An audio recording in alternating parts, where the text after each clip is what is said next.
You ask Tiger to solve. This deals with linear equations with one unknown.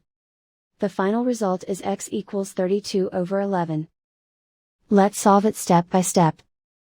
Simplify the expression. Simplify the arithmetic. Group all constants on the right side of the equation. Subtract 32 from both sides. Simplify the arithmetic.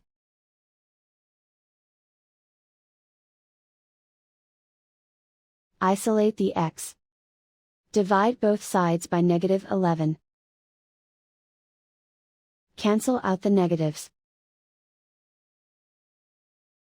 Simplify the fraction. Cancel out the negatives.